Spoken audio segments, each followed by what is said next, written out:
Hallo liebe Freunde, Natur pur und nichts als Ruhe und himmlischer Frieden ist das Thema unserer heutigen Rundtour und ich wünsche euch viel Spaß bei dieser kleinen Tour.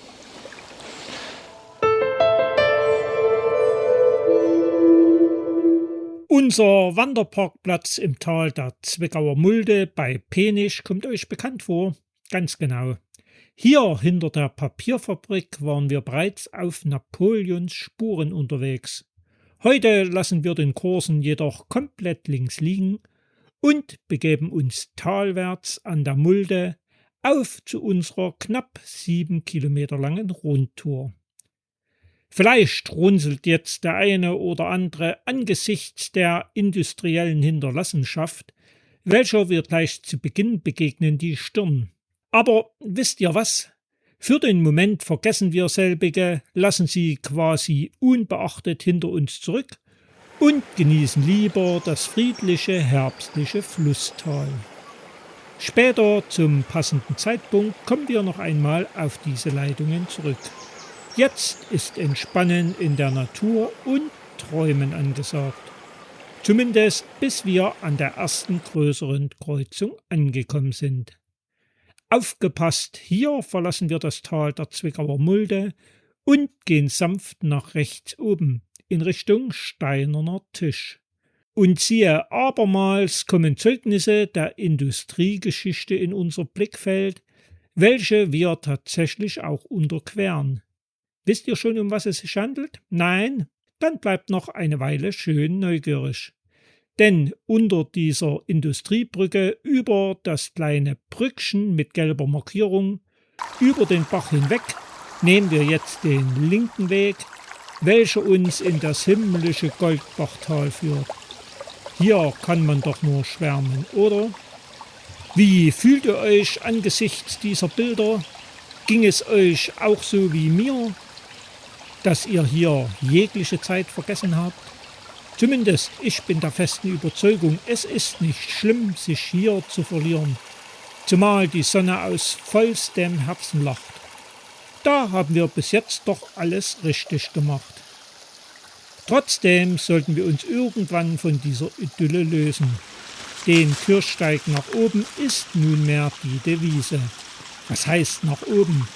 Klar kommen wir höher, aber so steil ist es nun auch nicht.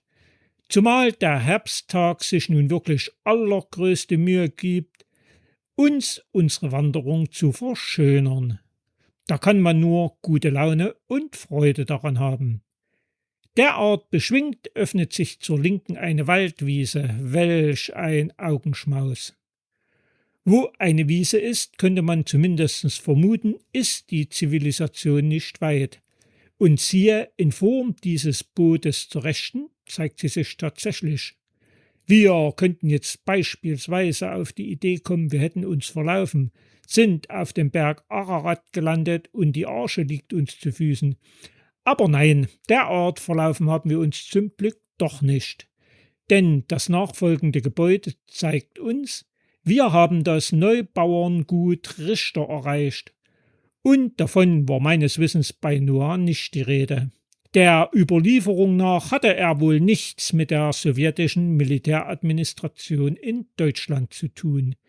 Denn diese erließ 1947 ihren Befehl Nummer 209. Selbiger besagte, es sollen Maßnahmen zum wirtschaftlichen Aufbau der neuen Bauernwirtschaft ergriffen werden. Gesagt, getan. Die Papierfabrik Penisch ergriff im Jahr 1948 die Initiative und errichtete dieses kombinierte Wohn- und Stallgebäude. Diese geschaffene Neubauernstelle umfasste eine Gesamtfläche von reichlich 9 Hektar, davon ca. 2 Hektar Wald. Die landwirtschaftliche Nutzfläche soll durch Waldrodung entstanden sein, jedoch mit geringer Ertragsfähigkeit.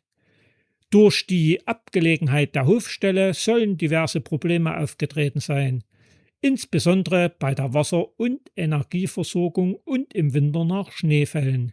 Aber nach purer Idylle sieht es noch heute aus. Und seid doch einmal ganz ehrlich, träumt nicht manch einer von euch heimlich von so einem Kleinod mitten in der Natur? Daher finde ich diese Anspielung an Daniel Boone richtig treffend. Doch weiter geht's in dieser vom Herbst so liebevoll verzauberten Landschaft. Wobei, wenn man genau hinsieht, entdeckt man, der Winter streckt bereits seine Fühler aus. Im Übrigen befinden wir uns hier erneut auf der Salzstraße. Erinnert ihr euch? Dieser sind wir ja schon oft begegnet, unter anderem auf der Heidbergrunde bei Dittmannsdorf. Im Frühjahr mit den so schönen bunten Blumen. Und ich finde es faszinierend, wie Geschichte sich eingegraben und für uns erhalten hat. Die nächste große Kreuzung inklusive Bank kommt in unser Sichtfeld. Näher gekommen entdecken wir hier den vorhin ausgeschilderten steinernen Tisch. Einen offensichtlich Mühlstein als Tisch zu nutzen, mir hat es gefallen, eine schöne Idee. Da wir jedoch erst reichlich 2 Kilometer gelaufen sind, wäre ein Picknick, so schön es hier auch ist, verfrüht. Ergo geht's weiter in Richtung Höllmühle, welche, wie gut zu lesen ist, auch kein Kilometer mehr entfernt ist. Durch die Gartensparte führt unser offizieller Wanderweg. Dass hier im Winter niemand herkommt, um Wege zu beräumen, finde ich durchaus nachvollziehbar. Aber in diesem Land muss wohl wirklich für absolut alles ein Schild angebracht werden. Wenn auch klein, so zumindest mein Eindruck, handelt es sich hier um eine gemütliche und angenehme Anlage, welche wir jedoch nach etwa 200 Metern bereits wieder verlassen. Schnurstracks auf diesem schmalen Pfad in den Wald hinein. Wie schön, erneut zeigt uns die Natur, was sie drauf hat und welch zauberhafte Jahreszeit der Herbst, zumal bei Sonnenschein doch ist. Ein knapper Kilometer ist ja nicht weit.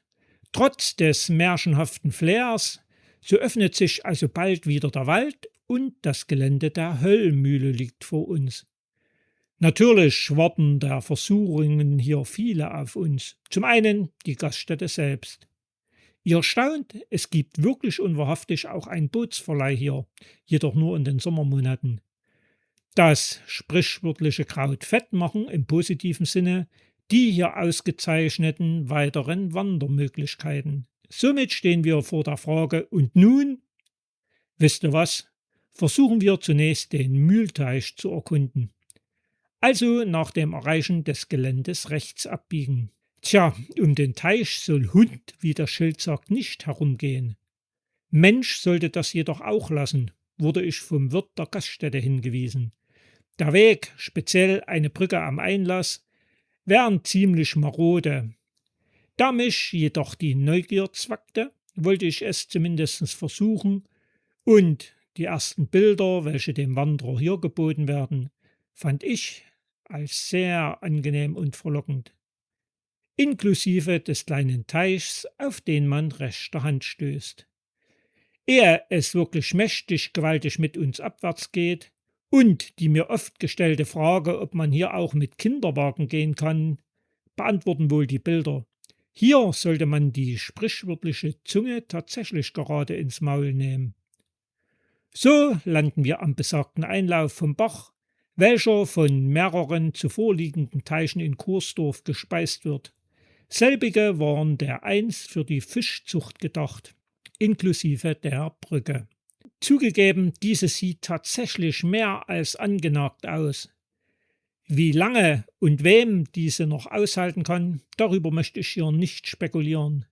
Mich hat sie noch getragen, was jedoch noch kommt, ich weiß es nicht. Schade ist es dennoch um diese Umrundung, denn ihr seht es ja selbst, Idylle nennt man das, was uns hier hinten am anderen Ende des Höllteichs geboten wird.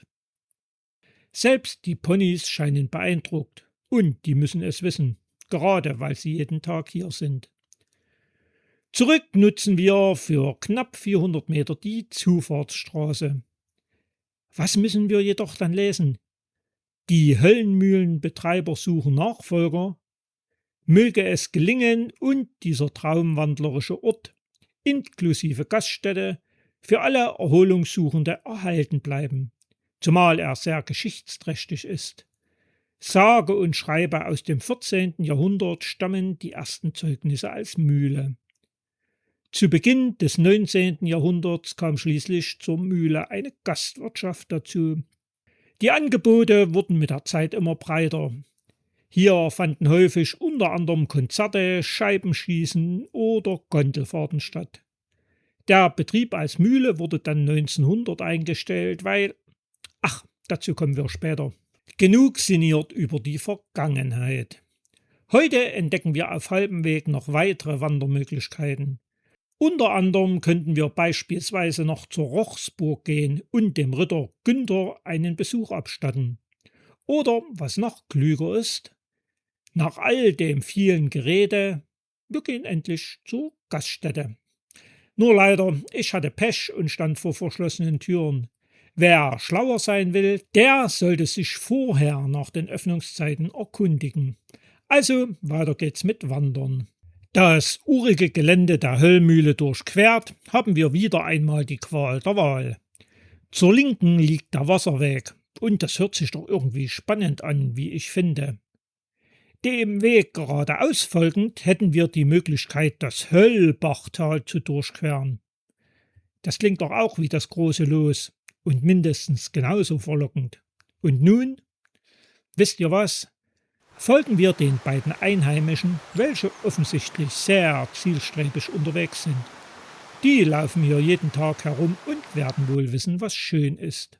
Somit lassen wir uns überreden und hinein ins Höllbachtal. Auf den nächsten 500 Metern wird uns derart viel ursprüngliche Natur geboten. Hier entlang gehen war also definitiv kein Fehler.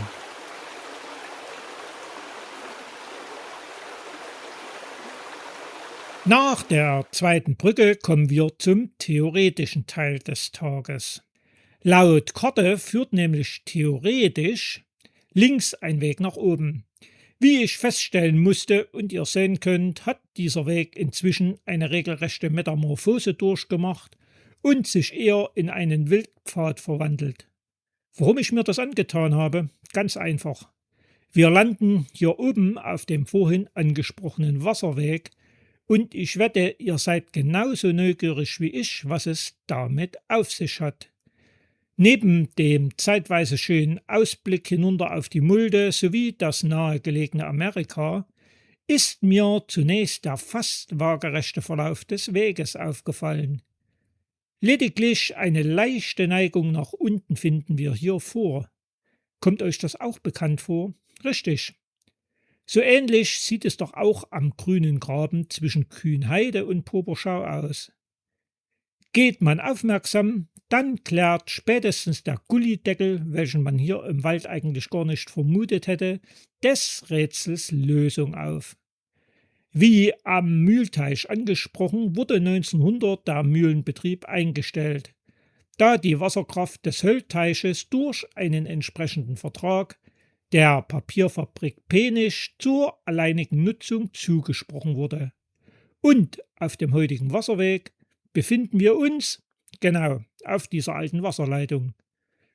Zwar genießen wir die unheimlich wohltuende Herbststimmung hier oben in vollen Zügen, dennoch stoßen wir in Kürze auf das nächste Zeugnis dieser alten technischen Errungenschaft, nämlich diese Stützmauer, welche zum System dazugehörte.